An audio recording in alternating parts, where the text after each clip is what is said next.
The Pine Barrens forest has always had a sinister reputation. It's said to be a place where time seems to stand still, where the sounds of nature blend with ancient whispers. But on that autumn night in 2025, something far worse than urban legends happened. A group of 5 experienced hunters entered the forest for a nighttime expedition and was never seen again.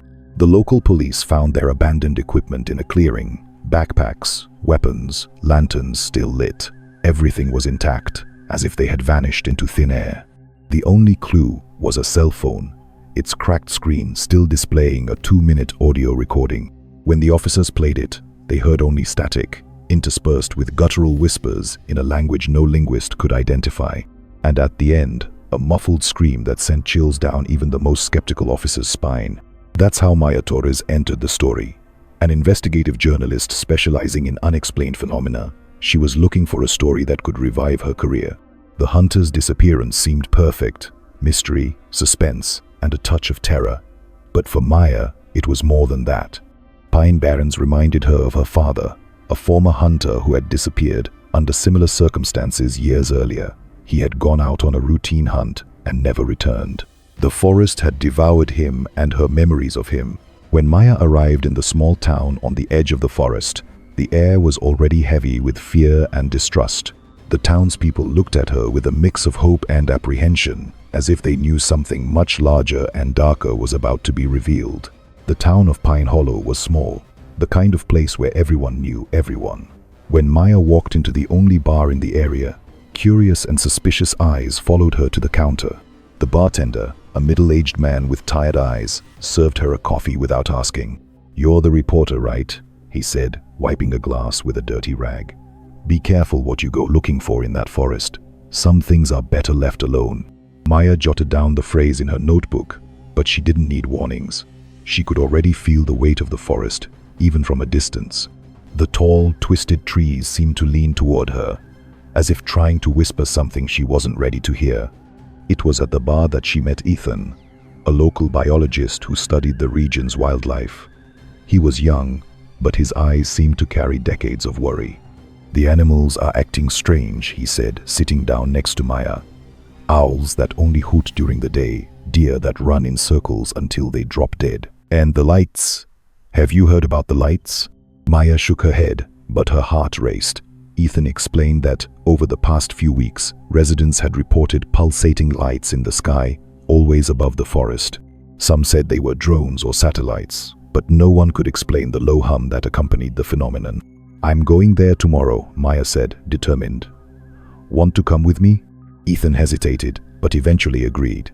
He wanted answers too, especially after his younger brother, one of the missing hunters, hadn't come home. That night, as Maya prepared to sleep in a cheap motel, she looked out the window toward the forest. The lights were there, pulsing like a distant heartbeat, and for a moment, she swore she heard her name being whispered in the wind. The next morning brought a gray, heavy sky, as if the forest was trying to block their entry. Maya and Ethan met at the edge of Pine Barrens, equipped with flashlights, cameras, and a healthy dose of skepticism. The forest was denser than Maya had imagined. The trees intertwined like bony fingers, blocking most of the sunlight. The air was cold and damp, and the silence was almost oppressive. Almost because every now and then, they heard whispers. "Back in." "Do you hear that?" Maya asked, stopping abruptly. Ethan nodded, his face pale. "It sounds like voices, but I can't understand what they're saying." They continued, following an almost invisible trail. That's when they found the clearing. The ground was covered in a black, sticky substance, and the surrounding vegetation seemed to have been burned in perfect geometric patterns. In the center, there was a circular mark, as if something massive had landed there. "This isn't natural," Ethan murmured, terrified. "None of this is natural." Maya started filming, but her hand trembled. She felt like they were being watched, but every time she looked back, she only saw trees and shadows. That night, camped at the edge of the clearing, Maya had a vivid dream. Her father was there, but different. His eyes were black like the night sky, and his voice echoed as if coming from far away. "They're coming, Maya," he said. "They're coming, and you can't stop it." She woke up startled, her heart pounding. Ethan was already awake, looking at the sky. The lights were back, but this time they were descending. Back in town, Maya and Ethan spent hours analyzing the hunter's cell phone recording. With the help of audio software, they managed to isolate the whispers. They weren't random. There was a pattern, almost like a message. "It sounds like a language, but I can't identify it," Ethan said, frustrated. "And that hum in the background, it's not from any animal I know." Meanwhile, more disappearances began to occur. This time, it wasn't just hunters. A child vanished from their backyard, and an elderly couple was found wandering the forest with no memory of what had happened. Maya began to have visions. Humanoid creatures with large glowing eyes appeared in her dreams, whispering words she couldn't understand. They seemed to be trying to communicate, but the message was always interrupted by a sharp scream. "Do you think this is real?"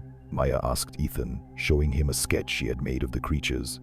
He looked at the drawing, his face pale. "I don't know, but if it is, we're dealing with something much bigger than we imagined." The tension in town was at its peak. Some residents blamed Maya for disturbing the forest, while others saw her as the only hope for answers. She knew she needed to dig deeper, but fear was beginning to creep into her mind. That night, as she reviewed the recordings, Maya heard something that made her freeze. Among the whispers, there was a familiar voice. It was her father's voice saying just one word: "Beware." Determined to find answers, Maya convinced Ethan to return to the forest. This time, they went deeper, following a trail that seemed to magically open before them. That's when they found the cave. The entrance was narrow and hidden by dense vegetation, but the interior was vast and illuminated by a bluish light that seemed to come from the walls. Strange symbols were carved into the stone, and the air was charged with an energy that made Maya's hair stand on end. "This isn't natural," Ethan repeated, but this time his voice was filled with awe and fear. In the center of the cave was a structure that looked like a portal. It was made of a metallic material that didn't belong to this world, and it pulsed with a soft light. Around it were strange artifacts, devices that seemed to combine advanced technology with something organic. Maya touched one of the artifacts and was flooded with visions. She saw the creatures from her dreams, but now she understood. They weren't invaders, they were collectors. Their mission was to gather samples of life from different planets, and Earth was just another point on their cosmic map. "They're studying us," Maya said, her voice trembling. "And the missing people, they're test subjects." Ethan looked at her, horrified. "So that's what happened to my brother?" Before Maya could answer, a sound echoed through the cave. Something was coming their way, and it wasn't human. Maya and Ethan ran out of the cave, but they couldn't shake the feeling that they were being followed. When they reached town, they found that things had gotten worse. The creatures were among the townspeople, disguised as humans. "How do we know who's real?" Ethan asked, looking around suspiciously. Maya didn't have an answer. She tried to alert the authorities but was ridiculed. No one wanted to believe something so absurd could be happening. That's when they met Clara, a young woman who had lost her family to the disappearances. She believed Maya and joined the fight to expose the truth.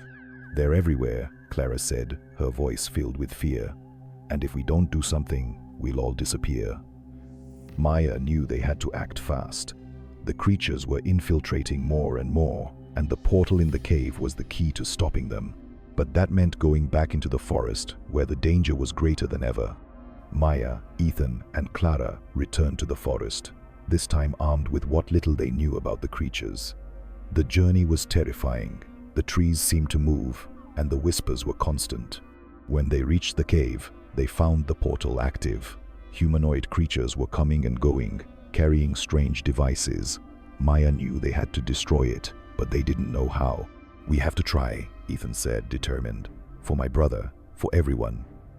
They infiltrated the cave, but were discovered. Ethan was captured and taken into the portal. Before disappearing, he looked at Maya with eyes full of terror and determination. "Destroy it," he shouted before being pulled inside. Maya and Clara managed to activate one of the artifacts, which began emitting a high-frequency sound. The portal started to close, but the creatures fought to keep it open. In the end, the portal was destroyed, but the cost was high. Ethan was lost, and Maya knew the creatures already on Earth would continue their mission. Maya returned to town, but there was no relief. The creatures were still there, hidden among the humans. She tried to warn the world, but no one believed her. That night, as she looked at the sky, Maya saw the lights again. They were brighter than ever, pulsing like a distant heartbeat. That's when she heard the voice. It was her father's voice, but different, as if coming from far away. "You always knew we weren't alone," he whispered. Maya looked at the sky, knowing the invasion was inevitable. The creatures were among them, and no one was safe.